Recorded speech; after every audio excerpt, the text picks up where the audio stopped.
जय अचल सद्गुरु ब्रह्म महाराज को जय। श्री श्री दयानंदा शेख बुरहानुद्दीन सद्गुरु ब्रह्म महाराज को जय। माता सिलार बीबी अम्मगारी की जय।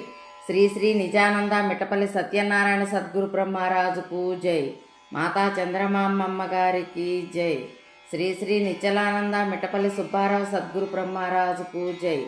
माता सीतारत्नम अम्मगारी की जय। పెద్దలందరకు జై, సమస్త గురుభక్త మండలికి జై, సమస్త మానవాళికి జై. జై అచల సద్గురు బ్రహ్మమహారాజుకు జై.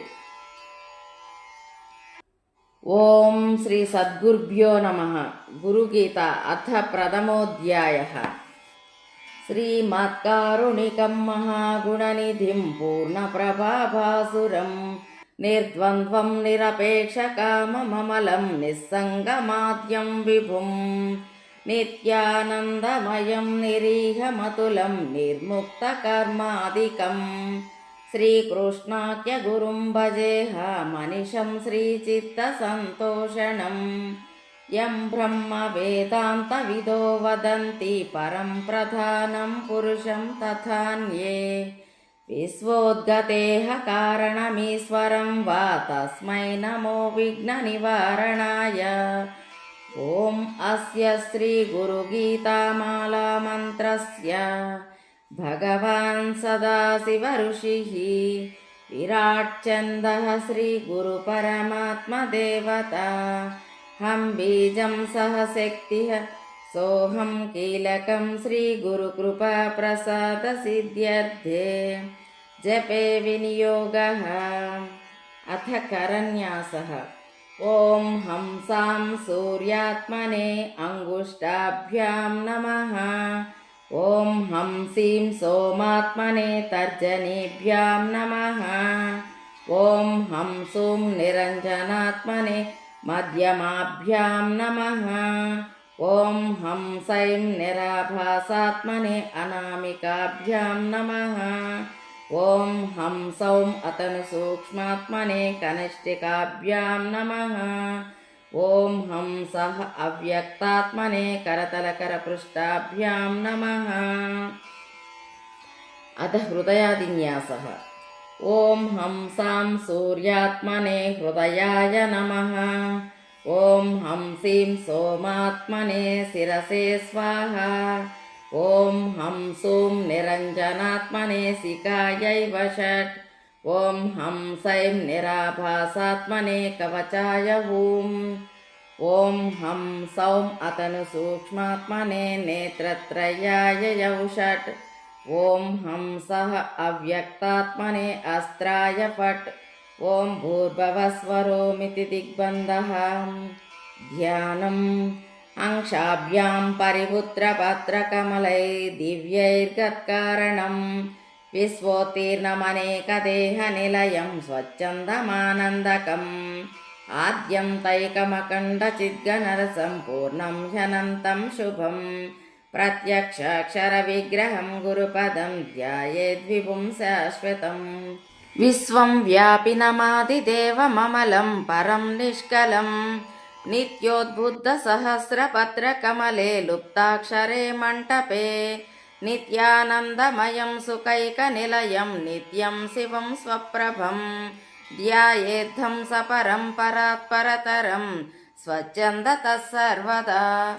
ऊर्ध्वाम्नाय गुरोः पदं त्रिभुवनोङ्काराख्यसिंहासनं सिद्धाचार समस्त वेद पठितं षट्चक्रसञ्चारिणम् अद्वैतस्फुरदग्निमेकममलं पूर्णप्रभाशोभितं शान्तं श्रीगुरुपङ्कजं भजमनश्चैतन्यचन्द्रोदयं नमामि सद्गुरुं शान्तं प्रत्यक्षं शिवरूपिणं शिरसा योगपीठस्थं मुक्तिकामार्थसिद्धिदम् प्रातः शिरसि शुक्लाब्जं द्विनेत्रं द्विभुजं गुरुं वराभयकरं शान्तं स्मरेत्तन्नामपूर्वकं प्रसन्नवदनाक्षं च सर्वदेवस्वरूपिणं तत्पादोदकजातारा निपतन्ति स्वमूर्धनि तया संक्षालयेद्देहे अन्तर्बाह्यगतं मलं तक्षणाद्विरजो भूत्वा जायते स्फटिकोपमाम् तीर्थानि दक्षिणे पादे वेदान्तान्मुखमाश्रिताः पूजयेदर्चितं तन्तु तदभिज्ञानपूर्वकम् सहस्रदलपङ्कजे सकलसीतरश्मिप्रभं वराभयकराम्बुजं विमलगन्धपुष्पाम्बरं प्रसन्नवदने क्षणं सकलदेवतारूपिणं स्मरेच्चिरसि हंसगं तदभिधानपूर्वं गुरुम्। अथ मानसपूजा। मानसोपचारः श्रीगुरुं पूजयित्वा लं पृथिव्यात्मने गन्धतन्मात्रा प्रकृत्यानन्दात्मने श्रीगुरुदेवाय नमः। पृथिव्यात्मकं गन्धं समर्पयामि। हम आकाशात्मने शब्दतन्मात्रा प्रकृत्यानन्दात्मने श्रीगुरुदेवाय नमः। आकाशात्मकं पुष्पं समर्पयामि। यं वायुवात्मने स्पर्शतन्मात्रा प्रकृत्यानन्दात्मने श्रीगुरुदेवाय नमः। वायुवात्मकं धूपं समर्पयामि। रं तेजात्मने रूपतन्मात्रा प्रकृत्यानन्दात्मने श्रीगुरुदेवाय नमः। तेजात्मकं दीपं समर्पयामि। वम अवात्मने रसतन्मात्रा प्रकृत्यानन्दात्मने श्रीगुरुदेवाय नमः। अवात्मकं नैवेद्यं समर्पयामि। सं सर्वात्मने सर्वतन्मात्रा प्रकृत्यानन्दात्मने श्रीगुरुदेवाय नमः। सर्वात्मकान् सर्वोपचारान् समर्पयामि। इति मानसपूजा। अथ श्रीगुरुमाला मन्त्रः। ॐ नमः श्रीगुरुदेवाय परमपुरुषाय सर्वदेवतावशीकराय सर्वारिष्टविनाशाय सर्वमन्त्रचेतनाय त्रैलोक्यं वशमानाय स्वाहा। इति श्रीस्कान्दपुराणे उत्तरखण्डे उमामहेश्वरसंवादे श्रीगुरुगीतामालमन्त्र प्रतिपादकन्नाम प्रथमोऽध्यायः समाप्तः। अथ द्वितीयोऽध्यायः। परब्रह्मस्तुति। अचिन्त्याव्यक्तरूपाय निर्गुणाय गुणात्मने समस्तजगदाधारमूर्तये ब्रह्मणे नमः। ऋषयः ऊचुः गुह्यात् गुह्यतमं सारं गुरुगीताविशेषतः तत्प्रसादस्य श्रोतव्या तत्सर्वं ब्रूहि सूतनः। सूत उवाच कैलासशिखरे रम्ये भक्तिसाधनहेतवे प्रणम्य पार्वती भक्त्या शङ्करं परिपृच्छति।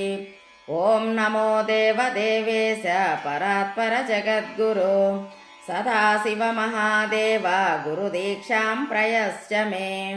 भगवान् सर्वधर्मज्ञ व्रतानां व्रतनायकं ब्रूहि मे कृपया शम्भो गुरुमहत्यमुत्तमम्।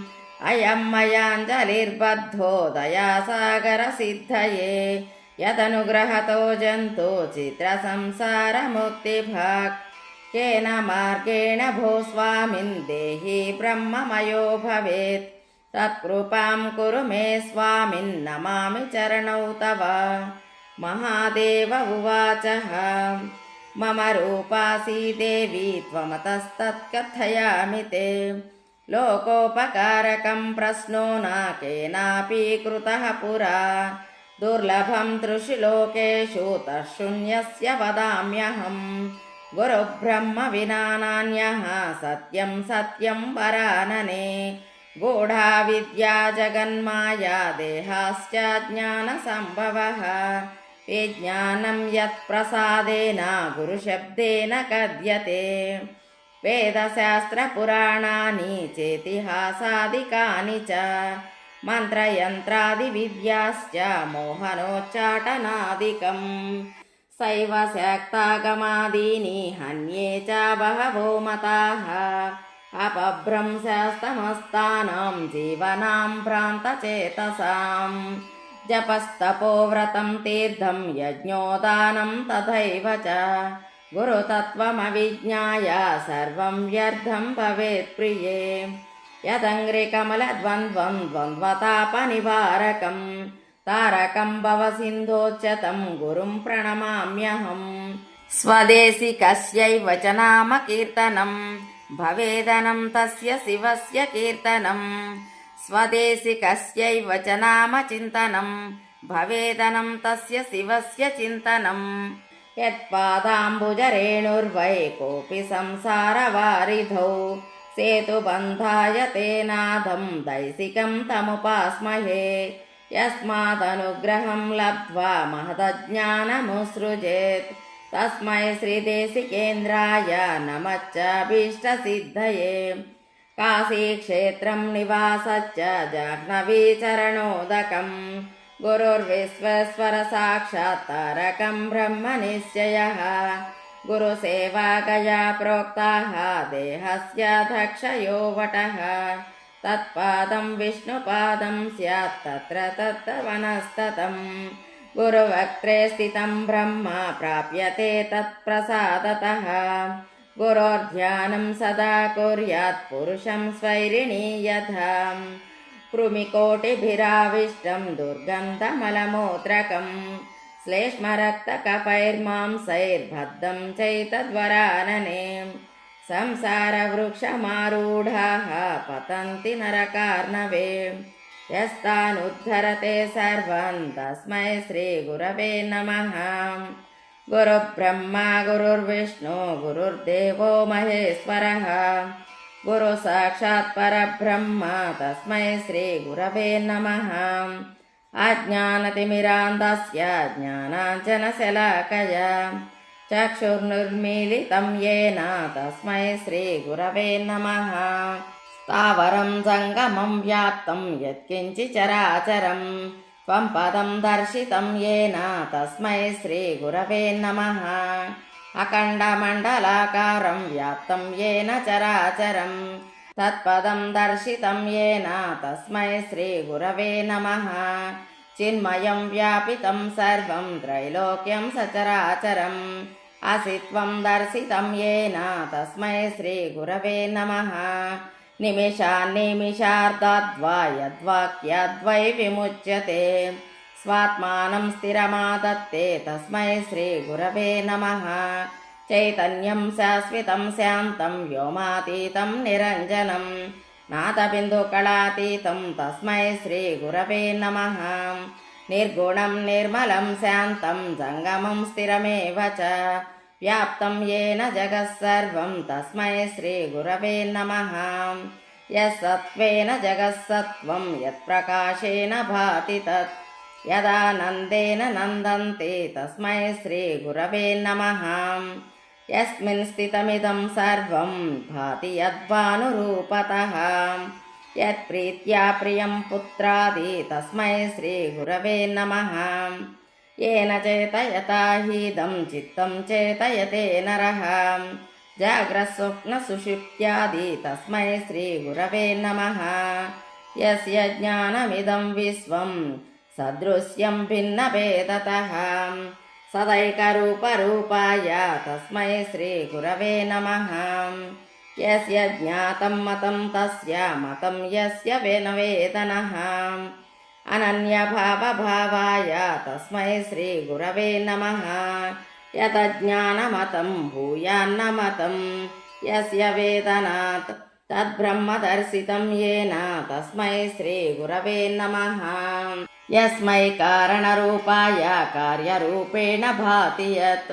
कार्यकारणरूपाय तस्मै श्रीगुरवे नमः नानारूपमिदं विश्वं न केनाप्यस्ति भिन्नता कार्यकारणरूपाय तस्मै श्रीगुरवे नमः ज्ञानशक्तिसमारूढ तत्त्वमाला विभूषणे भुक्तिमुक्तिप्रदात्रे च तस्मै श्रीगुरवे नमः अनेकजन्मसम्प्राप्त कर्मबन्धविदाहिने ज्ञानानलप्रभावेन तस्मै श्रीगुरवे नमः शोषणं भवसिन्धोश्च दीपनं क्षरसम्पदां गुरोः पादोदकं यस्य तस्मै श्रीगुरवे नमः न गुरोरधिकं तत्त्वं न गुरोरधिकं तपः न गुरोरधिकं ज्ञानं तस्मै श्रीगुरवे नमः मन्नाथा श्रीजगन्नाथो मद्गुरुः श्रीजगद्गुरुः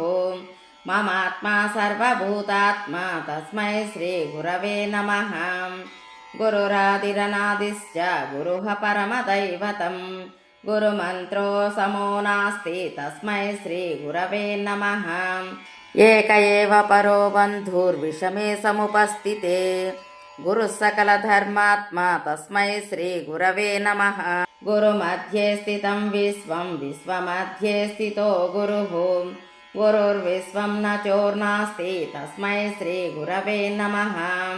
भवारण्यप्रविष्टस्य दिग्मोहभ्रान्तचेतनः येन सन्दर्शितः पन्थाः तस्मै श्रीगुरवे नमः। तापत्रयाग्नितप्तानामशान्ता प्राणिनां मुदे गुरुरेव परा गङ्गा तस्मै श्रीगुरवे नमः।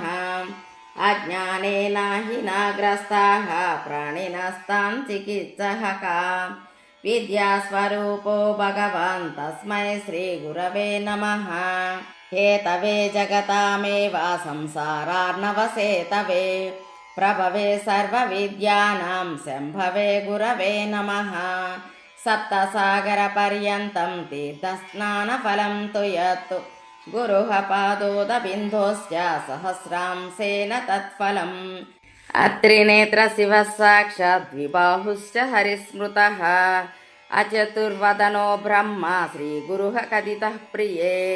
श्रीगुरोः परमं रूपं विवेकं चक्षुरग्रतः मन्दभाग्या न पश्यन्ति अन्धाः सूर्योदयं यथा।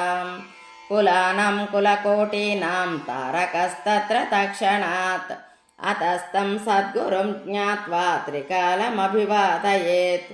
देवकिन्नरगन्धर्वाः पितृयक्षास्तु तुम्बुरुः मुनयोऽपि न जानन्ति गुरुशुश्रूषणे विधिं।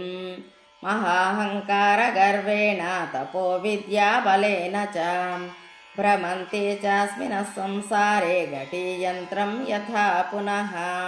न मुक्तासु च गन्धर्वाः पितृयक्षास्तु चारणाः ऋषयः सिद्धदेवाद्याः गुरुसेवापराज्मुखाः। यो गुरुः स शिवः प्रोक्तो यः शिवः स गुरुस्मृतः विकल्पं यस्तु कुर्वीत स नरो गुरुतल्पकः। पार्वत्युवाच त्वं पिता त्वं च मे माता त्वं बन्धुस्वच्च देवताः संसारप्रीतिभङ्गाय तस्मै श्रीगुरवे नमः। इति श्रीस्कान्दपुराणे उत्तरखण्डे उमामहेश्वरसंवादे श्रीगुरुगीतायां श्रीगुरुप्रभाववर्णनं नाम द्वितीयोऽध्यायः समाप्तः। अथ तृतीयोऽध्यायः। अनेन यद्भवेत् कार्यं तद्वदामि तव प्रिये लोकोपकारकं देवी लौकिकं तु विसर्जयेत्। ध्यानं शृणु महादेवी सर्वानन्दप्रदायकं सर्वसौख्यकरं चैव भुक्तिमुक्तिप्रदायकम्। श्रीमत्परं ब्रह्म गुरुं स्मरामि श्रीमत्परं ब्रह्म गुरुं भजामि श्रीमत्परं ब्रह्म गुरुं वदामि श्रीमत्परं ब्रह्म गुरुं नमामि। ब्रह्मानन्दं परमसुखदं केवलं ज्ञानमूर्तिं द्वन्द्वातीतं गगनसदृश्यं तत्त्वमस्यादिलक्ष्यम् एकं नित्यं विमलमचलं सर्वदी साक्षिभूतं भावातीतं त्रिगुणरहितं सद्गुरुं तं नमामि। हृदम्बुजे कर्णिकमध्य संस्थं सिंहासने संस्थितदिव्यमूर्तिं ध्यायेद्गुरुं चन्द्रकलाप्रकाशं सच्चित्सुखाभीष्टवरं ददानं।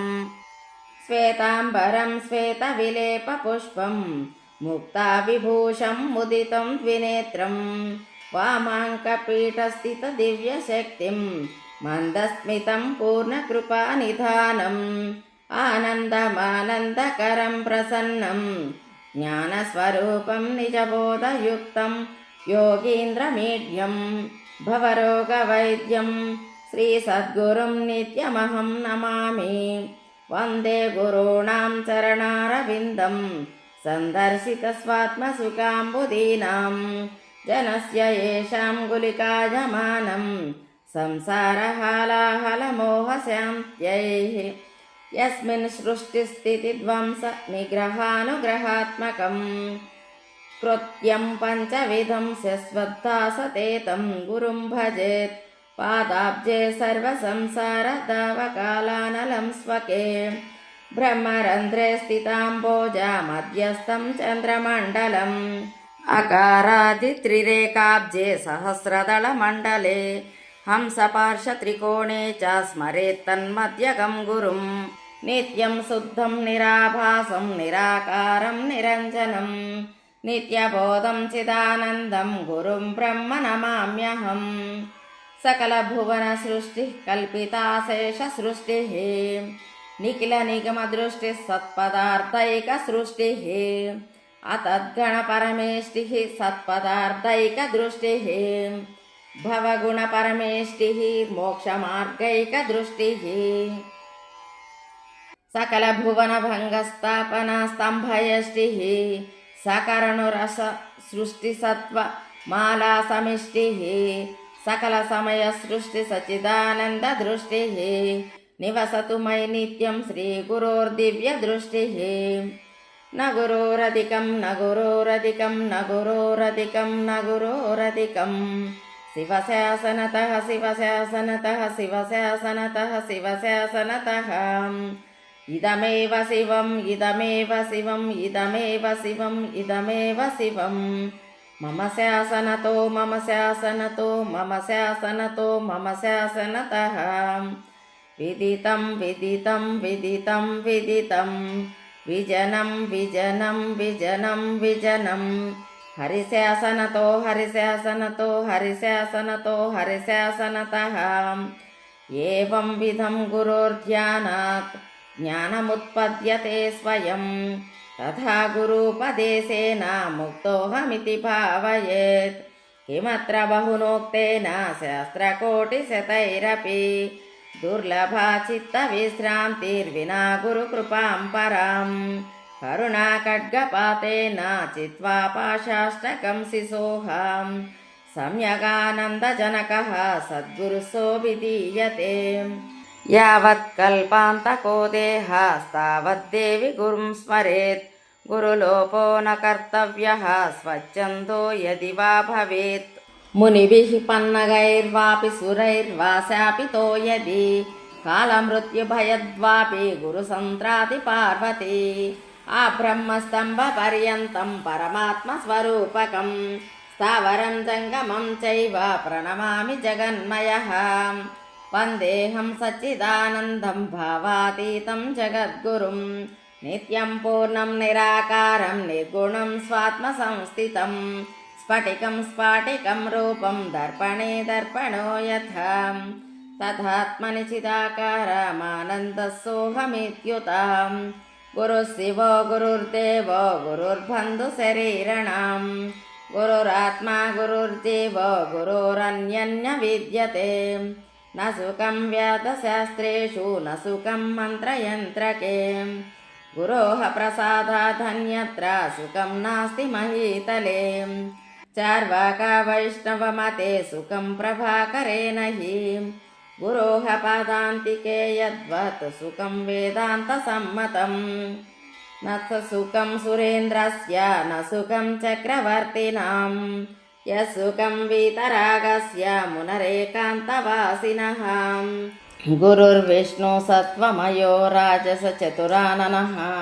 तामसो रुद्ररूपेण सृजत्यवति हन्ति च उपदेशस्वयं देवी गुरुमार्गेण मुक्तिदः गुरुभक्तिस्तथात्यन्ता कर्तव्या वै मनीषिभिः नित्ययुक्ताश्रयः सर्ववेदकृत् सर्ववेदकृत् स्वपरज्ञानदाता च तं वन्दे गुरुमीश्वरम् यद्यप्यधीता निगमा षडङ्गाः आगमाः प्रिये आध्यात्मादीनि शास्त्राणि ज्ञानं नास्ति गुरुं विना पाषाण्डिनः पापरताः नास्तिका वेदबुद्धयः स्त्रीलम्पटा दुराचाराः कृतघ्नापकवृत्तयः कर्मभ्रष्टाः क्षमानष्टाः निन्द्यतर्कैश्च वादिनः कामिनः क्रोधिनश्चैव हिंसाच्चाण्डाशटास्तथा ज्ञानलुप्ता न कर्तव्या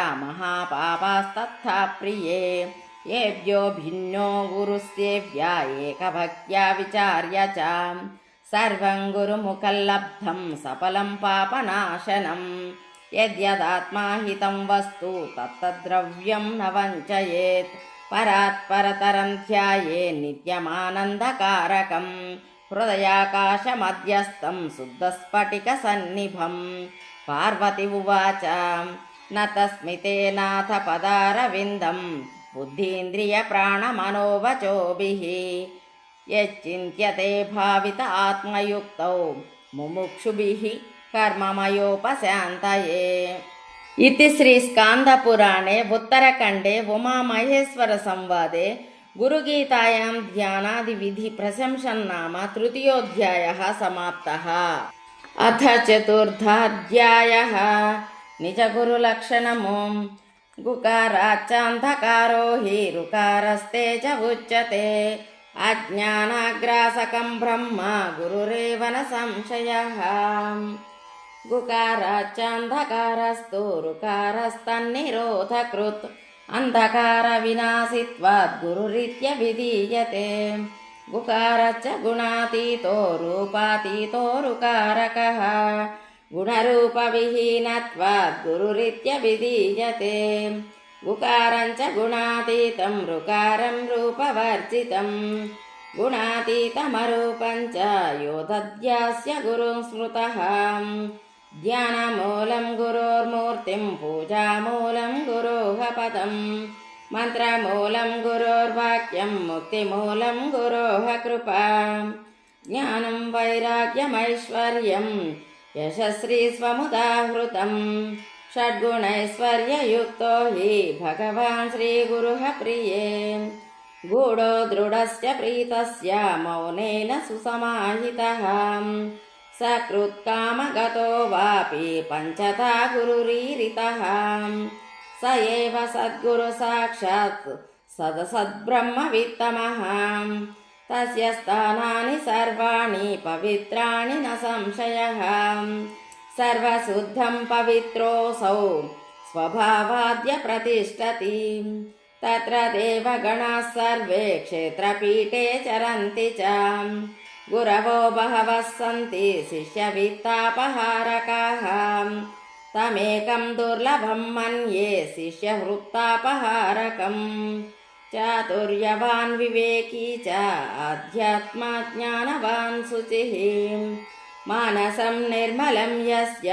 गुरुत्वं तस्य शोभते गुरवो निर्मलस्यान्ताः साधवो मितभाषिणः कामक्रोधविनिर्मुक्ताः सदाचारजितेन्द्रियाः एवं गुरुपदं श्रेष्ठं देवानामपि दुर्लभं हः हुः गणश्चैव गन्धर्वाद्वैस्य पूजितं मायागुरुलक्षणम् ज्ञानहीनो गुरुत्याज्यः मिथ्यावादी विडम्बकः स्वविश्रान्तिं न जानाति परशान्तिं करोति किम् शिलायां किं परं ज्ञानं शिलासङ्गप्रतारणे स्वयं तर्तुं न जानाति परं निस्तारयेत् कथं न वन्दनीयास्ते कष्टं दर्शनात् भ्रान्तिकारकाः वर्जयेत् तान् गुरून् दूरे धीरस्य तु समाश्रयेत् निजशिष्युनि लक्षणము गुरुबुद्ध्वात्मनो नान्यत् सत्यं सत्यं वरानने तल्लाभार्थं प्रयत्नस्तु कर्तव्यच्च मनीषिभिः गुरुपादोदकं पानं गुरोरुच्चिष्टभोजनं गुरुमूर्तिः सदा ध्यानं गुरोर्नाम सदा जपेत् गुरुमूर्तिं स्मरेन् नित्यं गुरोर्नाम सदा जपेत् गुरोराज्ञां प्रकुर्वीत गुरोरन्यन्यभावयेत् स्वाश्रमं च स्वजातिं च स्वकीर्तिं पुष्टिवर्धनम् एतत् सर्वं परित्यज्य गुरुमेव समाश्रयेत् शिवोरुष्टे गुरुस्तात्र गुरौरुष्टे न कश्चन लब्ध्वा कुलगुरुं सम्यक् गुरुमेव समाश्रयेत् मधुलब्धो यथा भृङ्गः पुष्पात् पुष्पान्तरं व्रजेत् ज्ञानलुब्धास्तथा शिष्यो गुरोर्गुर्वन्तरं व्रजेत् हूङ्कारेण न वक्तव्यं प्राज्ञशिष्यैः कदाचन गुरोरग्रेण वक्तव्यमसत्यं तु कदाचन न गुरोराश्रमे कुर्याद्पुष्पाणं परिसर्पणं दीक्षावाक्या प्रभुत्वादि गुरोराज्ञां च कारयेत् पादुकासनशय्यादि गुरुणा यदभीष्टितं नमस्कुर्वीत तत्सर्वं पादाभ्यां न सृशेत् क्वचित् गुरुनिन्दाकरं दृष्ट्वा धावयेदवासयेत् स्थानं वा तत्परित्याज्यं जिह्वच्चेदः क्षमो यदि नानृतं न प्रियं चैव न गर्वं नापि वा बहु न वियोगपरं ब्रूयात् गुरोराज्ञां विभावयेत् प्रभो देवकुलेशानां स्वामिन् राजन् कुलेश्वराम् इति सम्बोधनैर्भितो गुरुभावेन सर्वदा कर्मणा मनसा वाचा सर्वदा राधयेद्गुरुं दीर्घदण्डं नमस्कृत्य निर्लज्जो गुरुसन्निधौ गुरोर्वाक्यं न लङ्घ्येत न पृष्ट्या कार्यमाचरेत् न ह्युतिष्ठेदि सेनत्वा गुरुसद्भावसोपितः गुरोपदिष्टमार्गेण मनःशुद्धिं तु कारयेत् अनित्यं खण्डयेत् सर्वं यत्किञ्चित् आत्मगोचरं गुरूणां सत्सद्वापि यदुक्तं तन्न लङ्घयेत् कुर्वन्नाज्ञां दिवारात्रौ दासवन्निवसेत् गुरौ अदत्तं न गुरोर्द्रव्यमुपभुञ्जीत कर्हिचित् दत्तं च रङ्कवद्राह्यं प्राणोऽप्येतेन लभ्यते गच्छतः पृष्ठतो गच्छेत् गुरुच्छायां न लङ्घयेत् नोल्बणं धारयेद्वेषं नालङ्कारं ततोल्बणान् मायाशिष्युनि लक्षणं एवं श्रुत्वा महादेवी गुरुनिन्दां करोति यः स याति नरकान् घोरान् यावच्चन्द्रदिवाकरौ गुरुं त्वं कृत्वा हं कृत्वा गुरुसान्निध्यभाषणः अरण्ये निर्जले देहे सम्भवेत् ब्रह्मराक्षसः अशक्ता हि सुरादृश्य ह्यशक्ता मुनयस्तथा गुरुशापोपपन्नस्य रक्षणाय च कुत्रचित् एकाक्षरप्रदातारं यो गुरुं नैव मन्यते श्वासयोनिशतं गत्वा चण्डालेष्वपि जायते गुरुत्यागात् भवेन्मृत्युः मन्त्रत्यागादरिद्रता गुरुमन्त्रपरित्यागी रौरवं नरकं व्रजेत् गुरुभक्ति लक्षणము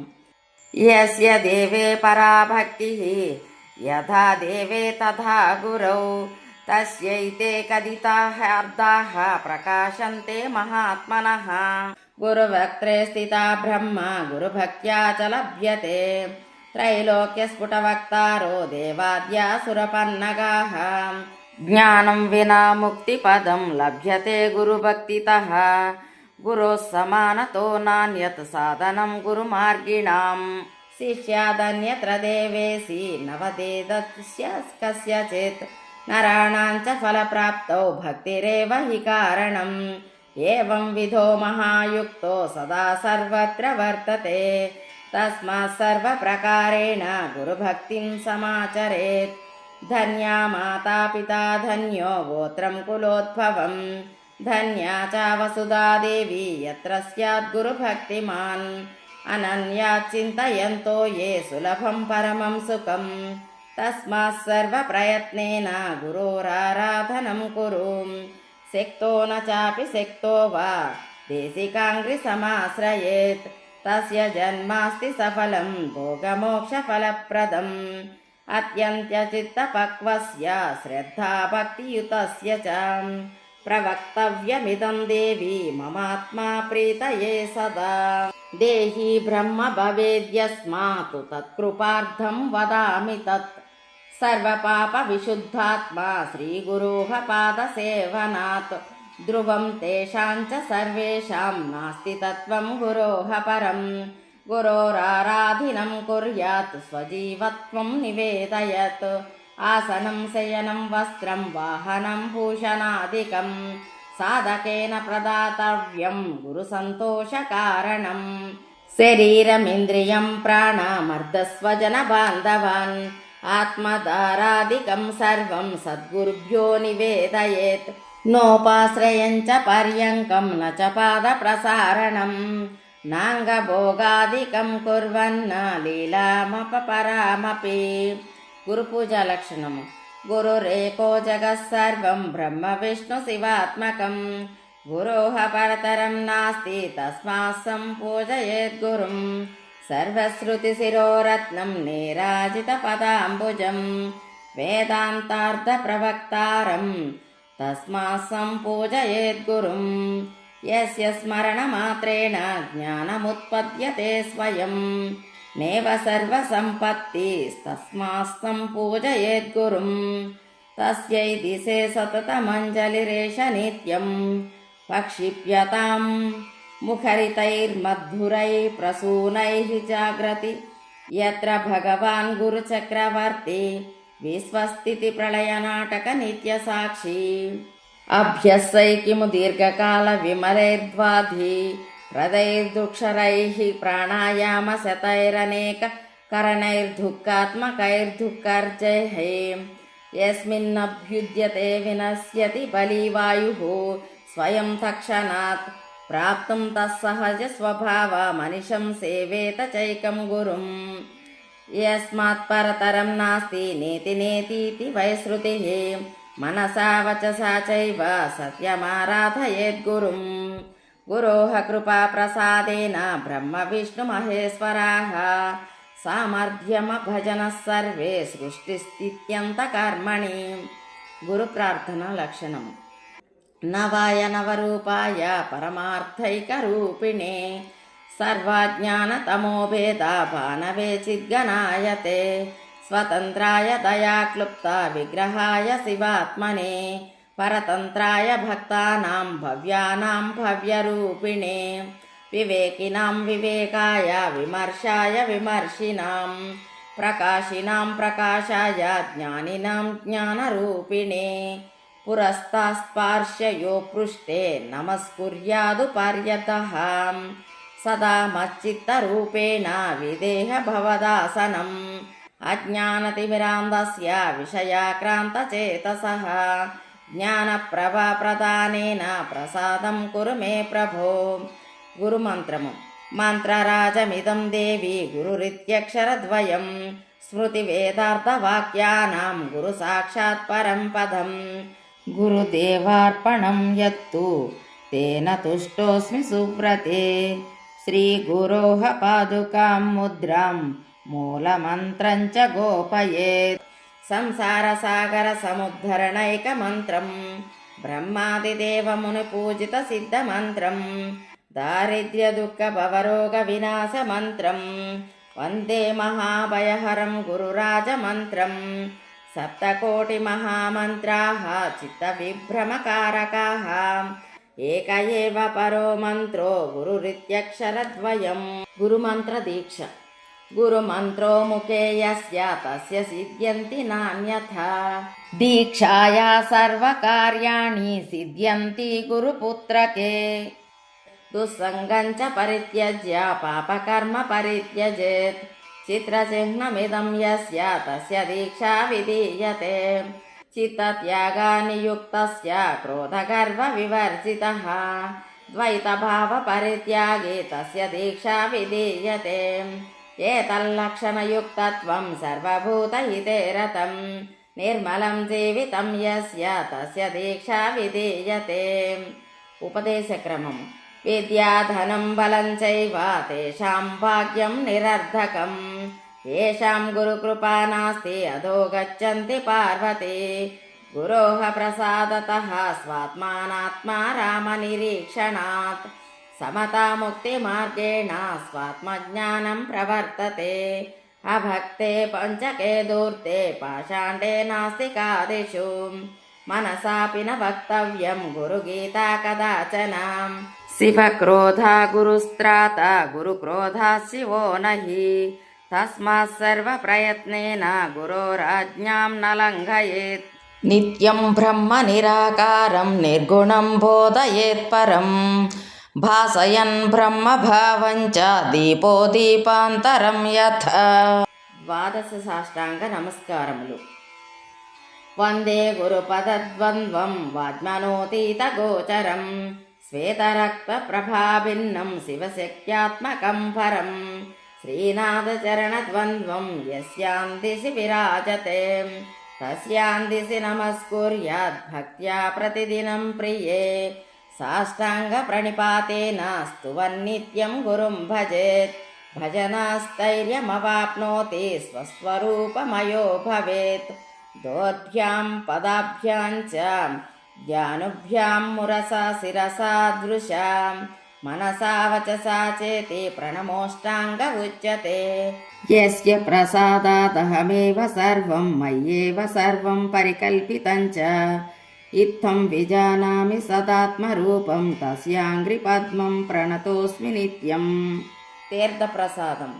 సర్వతీర్థావగాహస్య సంప్రాప్నోతి ఫలం నరః గురోః పాదోదకం పీత్వా శేషం శిరసి ధారయన్ శోషణం పాపపంకస్య దీపనం జ్ఞానతేజసః గురోః పాదోదకం సమ్యక్ సంసారార్ణవతారకం అజ్ఞానమూలహరణం జన్మకర్మ నివారకం జ్ఞానవైరాగ్య సిద్ధ్యర్థం గురుపాదోదకం పిబేత్. గురుబోధ. రూపాతీతం హి పురుషం ధ్యాయేశ్చ చిన్మయం హృదిం తత్ర స్ఫురతి యో భావః శృణు తత్కథయామి తే. అజోహమమరోహం చ అనాదివిదనోమ్యహం అవికారాచ్చిందనందో హ్యాణియాన్ మహతో మహాన్ అపూర్వమపరం నిత్యం స్వయం జ్యోతిర్నిరామయం విరజం పరమాకాశం ధ్రువమానందమవ్యయం అగోచరం తథా గమ్యం నామరూప వివర్జితం నిశ్శబ్దం విజానీయ తస్వభావాద్ బ్రహ్మ పార్వతీ యథా గంధస్వభావత్వం కర్పూరకుసుమాదిషు శీతోష్ణత్వస్వభావత్వం తథా బ్రహ్మణి శాశ్వతం యథా నిజస్వభావేన కుండలే కటకాదయః సువర్ణత్వేన తిష్టంతి తథాహం బ్రహ్మ శాశ్వతం. స్వయం తథా విధో భూత్వా స్థాతవ్యం యత్ర కుత్రచిత్ కిటో భృంగ ఇవ ధ్యానాద్యథా భవతి తాదృశః గురోర్ధ్యానం తథా కృత్వా స్వయం బ్రహ్మమయో భవేత్ పిండే పదే తథా రూపే ముక్తోऽసౌ నాత్ర సంశయః. పార్వత్యువాచ పిండం కింతు మహాదేవ పదం కిం సముదాహృతం రూపాతీతం చ రూపం కిం ఏతదాఖ్యహి శంకర. ఈశ్వర ఉవాచ పిండం కుండలినీ శక్తి పదం హంసముదాహృతం రూపం బిందురితి జ్ఞేయం రూపాతీతం నిరంజనం పిండే ముక్తాః పదే ముక్తాః రూపే ముక్తాః వరాననే రూపాతీతస్య ఏ ముక్తాస్తే ముక్తా నాత్ర సంశయః. గురోర్ధ్యానేనైవ నిత్యం దేహి బ్రహ్మమయో భవేత్ స్థితిస్య యత్ర కుత్రాపి ముక్తోऽసౌ నాత్ర సంశయః. జీవేశ్వరైక్యం. సముద్రే వై యథాతోయం క్షీరే క్షీరం జలే జలం భిన్నే కుంభే యథాకాశం తదాత్మా పరమాత్మని తథైవ జ్ఞానవాన్ జీవః పరమాత్మని సర్వదా ఐక్యేన రమతే జ్ఞాని యత్ర కుత్ర దివానిశం నోచ్చిష్టం కస్యచిద్దేయం గురోరాజ్ఞాం న చత్యతేజ్ కృష్ణం ఉచ్చిష్టమాదాయ హవిరవ భక్షయే స్వయం. సన్యాసి లక్షణము. సత్కారమాన పూజార్థం దండకాషాయ ధారిణః సన్యాసీ న వక్తవ్యః సన్యాసీ జ్ఞానతత్పరః. విజానంతి మహావాక్యం గురోచరణ సేవయా తే వై సన్యాసినః ప్రోక్తాః ఇతరే వేషధారిణః. జ్ఞానాజ్ఞాన లక్షణము. లౌకిక ధర్మతో యాతి జ్ఞానహీనో భవార్ణవే జ్ఞానభావేన యః సర్వం కర్మ నిష్కర్మ సామ్యతి. బ్రహ్మజ్ఞాని లక్షణము. एकाकी निःस्पृहा शान्ताः चिन्तासूयविवर्जितः बाल्यभावेन यो भाति ब्रह्मज्ञानी स उच्यते। आत्मतृप्ति। नित्यं ब्रह्मरसं पीत्वा तृप्तो यः परमात्मनि इन्द्रं च मन्यते रङ्कं नृपाणां तत्र का कथा। गुरुवाक्यम्। एक एवाद्वितीयोऽहं गुरुवाक्येन निश्चितः एवमभ्यस्यतान्नित्यं न सेव्यं वैवनान्तरं। समाधिलक्षणम्। अभ्यासान्निमुषेणैव समाधिमधिगच्छति आजन्मजनितं पापं तत्क्षणाद्देवि नश्यति। स्थिरलक्षणम्। तस्यावलोकनं प्राप्य सर्वसङ्गविवर्जितः एकाकी निःस्पृहा शान्ताः स्थातव्यं तत्प्रसादतः। समरसानुभवम्। लब्धं वा न लब्धं वा स्वल्पं वा बहुलं तथा निष्कामेनैव भोक्तव्यं सदा सन्तुष्टमानसः। सर्वज्ञत्वम्। सर्वज्ञपदमित्याहूर्त्यैः सर्वमयो भुवि सदानन्दः सदा शान्तो रमते यत्र कुत्रचित्। यत्रैव तिष्ठते सुपि सदेशः पुण्यभाजनः मुक्तस्य लक्षणं देवी तवाग्रे कथितं मया। महाअद्वैतस्थिति। ज्ञेयं सर्वमतीतं च ज्ञानं च मन उच्यते ज्ञानं ज्ञेयं समं कृत्वा यथा नान्यद्वितीयकम्। परिपूर्णलक्षणम्। स्वयं ब्रह्ममयो भूत्वा तत्परं च अवलोकयेत् परात्परतरं नान्यत् सर्वगं तन्निरमयम्। किमावाहनमव्यक्ते व्यापके किं विसर्जनम् अमूर्ते च कथं पूजा कथं ध्यानं निरामये। जपस्थानम्। अथ काम्यजपस्थानं कथयामि वरानने सागरान्ते सरित्तीरे तीर्थे हरिहरालये शक्तिदेवालये गोष्ठे सर्वदेवालये शुभे वटस्य धात्र्या मूले वा मठे वृन्दावने तथा पवित्रे निर्मले देशे नित्यानुष्ठानतोऽपि वा निर्वेदनेन मौनेन जपं स्तोत्रं समारभेत् जाप्येन जयमाप्नोति जपसिद्धिफलं तथा हीनं कर्म त्यजेत् सर्वं गर्हतस्थानमेव च शासने बिल्वमूले वा पटमूलान्तिके तथा सिद्ध्यन्ते कानके मूले चूतवृक्षस्य सन्निधौ। आसनलक्षणम्। महाव्याधिहर सर्वे विभूते सिद्धिदा भवेत् अथवा मोहने वस्ये स्वयमेव जपे सदा कुशदुर्वासने देवी ह्यासने शुभ्रं कम्बळे उपविश्व ततो देवी जपेदेकाग्रमानसः शुक्लं सर्वत्र वै प्रोक्तं भाष्ये रक्तासनं प्रिये पद्मासने जपे नित्यं शान्तिवस्य करं परं वस्त्रासने च दारिद्र्यं पाषाणे रोगसम्भवः मेदिन्यां दुःखमाप्नोति काष्ठे भवति निष्फलं कृष्णाजिने ज्ञानसिद्धिः मोक्षश्रीव्याघ्रचर्मणि कुशासने ज्ञानसिद्धिः सर्वसिद्धिस्तु कम्बळे पीतासनं मोहने तु ह्यासितं चाभिचारिके ज्ञेयं शुक्लं च स्यान्तर्घ्यं वस्ये रक्तं प्रकीर्तितं जपं हीनासनं कुर्वन् हीनकर्मफलप्रदं गुरुगीतां प्रयाणे वा सङ्ग्रहं मे रिपुसङ्कटे जपे जयमवाप्नोति मरणे मुक्तिदायिका सर्वकर्माणि सिद्ध्यन्ते गुरुपुत्रेण संशयः। दिक्लक्षणम्।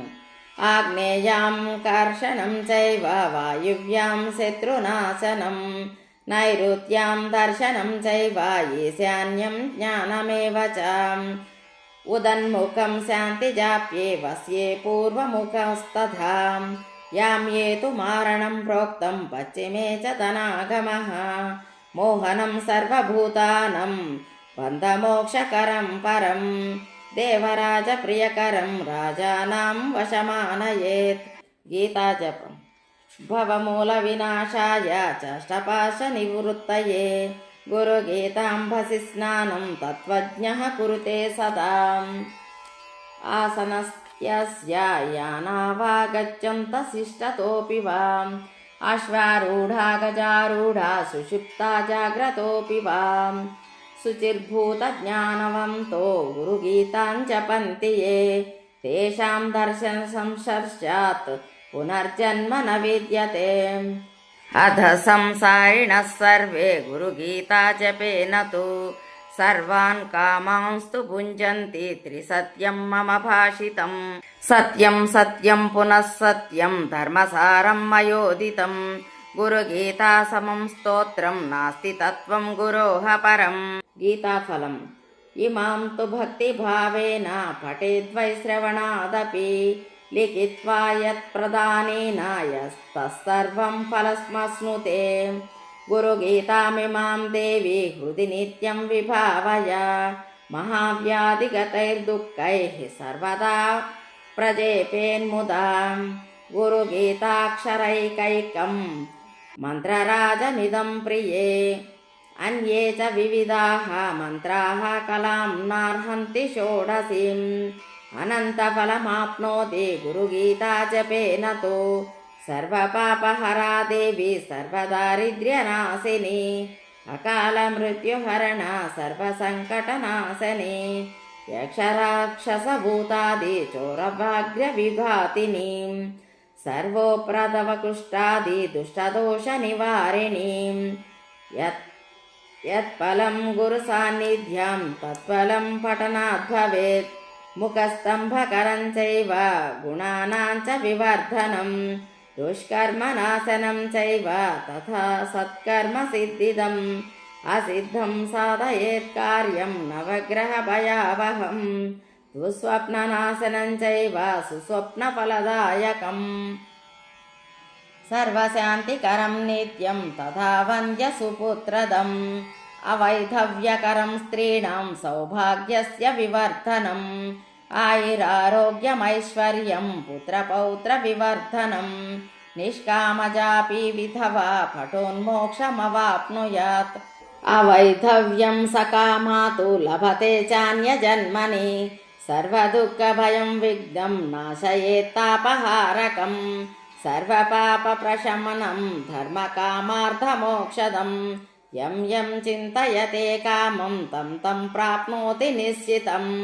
काम्यानां कामधेनुर्वै कल्पते कल्पपादपः चिन्तामणि चिन्तितस्य सर्वमङ्गलकारकं लिखित्वा पूजयेद्यस्तु मोक्षश्रियमवाप्नुयात् गुरुभक्तिर्विशेषेण जायते हृदि सर्वथा जपन्ति स्याक्ता सौराश्च गणापत्याश्च वैष्णवाः शैवाः पाशुपताः सर्वे सत्यं सत्यं न संशयः गुरुसन्तोषणादेव मुक्तो भवति पार्वती अणिमादिषु भोक्तृत्वं कृपया देवि जायते साम्येन रमते ज्ञानी दिवा वा यदि वा निशि एवं विधो महामौनी त्रैलोक्यसमातां व्रजेत् गुरुर्देवो गुरुर्धर्मो गुरुर्निष्ठा परन्तपा गुरोः परतरं नास्ति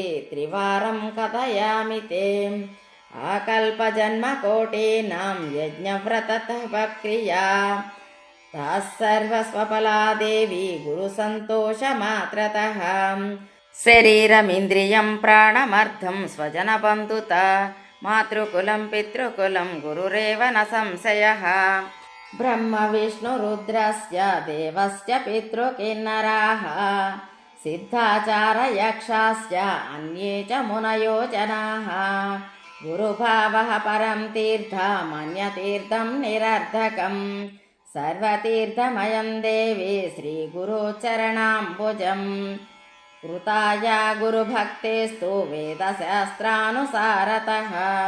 मुच्यते पातकाद्घोरात् गुरुभक्तो विशेषतः सच्चिदानन्दरूपाय व्यापिने परमात्मने नमः श्रीगुरुनाथाय प्रकाशानन्दमूर्तये सत्यानन्दस्वरूपाय बोधैकसुखकारिणे नमो वेदान्तवेद्याय गुरवे बुद्धिसाक्ष्मिणे శ్రీగురుం పరమానందం వందే ఆనందవిగ్రహం యస్య సన్నిధిమాత్రేణ చిదానందాయతే మనః నానాయుక్తోపదేశేన తారితా శిష్యసంతతిః తత్కృపాసారవేదేన గురుచిత్పదం అచ్యుతం అచ్యుతాయ నమస్తుభ్యం గురవే పరమాత్మనే స్వరామోక్తపదేచ్చూనాం దత్తం येनाच्युतं పదం నమో అచ్యుతాయ గురవే అజ్ఞానధ్వాంతభానవే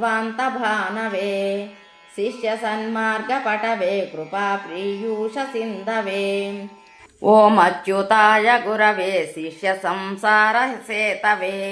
భక్తకార్యైకసింహాయ నమస్తే చిత్సుఖాత్మనే గురునామ సమం దైవం న పితా న చ బాంధవః గురునామ సమస్వామి నేదృశం పరమం పదం నిరస్త సర్వసందేహో ఏకీకృత్య సుదర్శనం రహస్యం యో దర్శయతి భజామి గురుమీశ్వరం మూఢ పద్ధతి కన్యా భోగరతా మందాః స్వకాంతాయాః పరాన్ముఖాః అతః పరం మయా దేవి కథితం న మమ ప్రియే ఇదం రహస్యమస్పష్టం వక్తవ్యం చ వరాననే న వక్తవ్యం మహామాయే పాదస్పర్శం కురుష్య మే స్వామి ముఖ్య గణేశాద్య వైష్ణవాదీంశ పార్వతీ న వక్తవ్యం మహామాయే పాదస్పర్శం కురుష్య మే మందభాగ్యాహ్యశక్తాస్య ఏ జనానానుమన్యతే గురుసేవానువిముఖాః పచ్యంతే నరకేషు చౌ గీత నిర్ణయము క్రియయా చాన్వితం పూర్వం దీక్షాజాలం నిరూపితం మంత్రదీక్షాభిదం సాంగోపాంగం సర్వం శివోదితం క్రియయా స్యాద్విరహితం గురుసాయుజ్యదాయినిం గురుదీక్షాం వినా కో వా గురుత్వాచారపాలకః పార్వత్యువాచ గురువందనము నమస్తే నాథ భగవాన్ శివాయ గురురూపిణే విద్యావతార సంసిద్ధ్యైః స్వీకృతానేక విగ్రహ నమోస్తు గురవే తుభ్యం సహజానందరూపిణే యస్య వాగమృతం హంతి విషం సంసార సంజ్ఞకం ఇతి శ్రీ స్కాందపురాణే ఉత్తరఖండే ఉమామహేశ్వర సంవాదే శ్రీ గురుగీతాయాం కామ్యం జపస్థాన జ్ఞాన ప్రదానాది ప్రశంసన్నామ చతుర్థోధ్యాయః సమాప్తః.